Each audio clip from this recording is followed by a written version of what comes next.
ពេលនេះខ្ញុំនឹងបង្រៀនលោកអ្នកអំពីរបៀបផុសទៅក្នុង Blogger ដោយវីដេអូមុនខ្ញុំបានបង្ហាញអំពីរបៀបបង្កើត Blogger អញ្ចឹងពេលបង្កើតហើយយើងត្រូវតែបង្កើតផុសយើងត្រូវផុស page ដើម្បីឲ្យគេអានអញ្ចឹងដើម្បីចូលយើងចូលទៅផុសយើងចូលទៅ site របស់យើងមក blog របស់យើងថ្ងៃមុនខ្ញុំបង្កើតឈ្មោះ learningonlinekh.blogspot.com ពេលនេះគឺជា blog របស់យើងអញ្ចឹងយើងចូលកន្លែងabout me ខាងស្ដាំនេះមកតមក click លើ learning online តមកចូលទៅ Blogger ពេលនោះវានឹងទាមទារ username email ហើយនិង password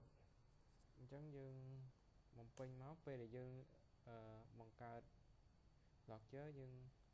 ប្រើ email ណាអញ្ចឹងយើង sign in email ហ្នឹងអញ្ចឹងដាក់ password អូខ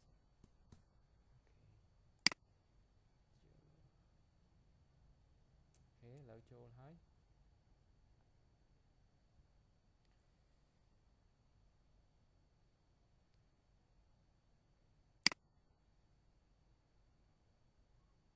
នេះគឺ blog របស់យើងអាចចូលទៅ setting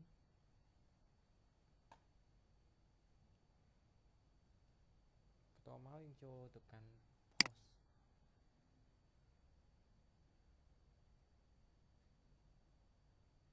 យើង add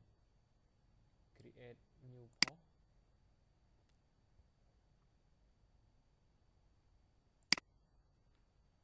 ឧទាហរណ៍ខ្ញុំដាក់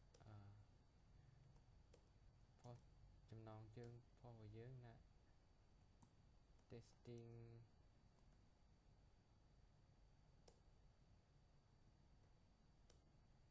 post for first page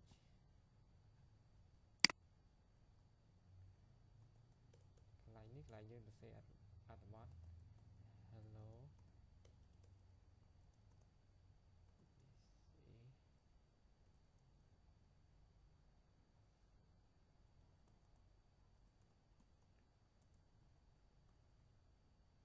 my first post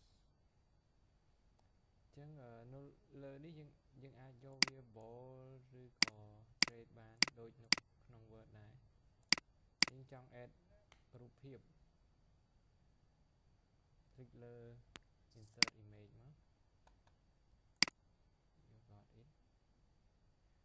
choose file ហើយយើងទៅរក file យើងមួយមក file រូបភាពរបស់យើងចង់ផុសយកនេះមួយចាំតិចវាកំពុង upload តមកយក add អញ្ចឹងយើងបានរូបផុសចូលក្នុង setting your center តមក click publish តពី publish ហើយយើងមើលថាតើយើងផុសទៅវាចូលទៅក្នុង page ហ្នឹងអត់អញ្ចឹងយើងយក view blog អញ្ចឹងនេះគឺជាអត្ថបទដែលយើងបានផុសមិញ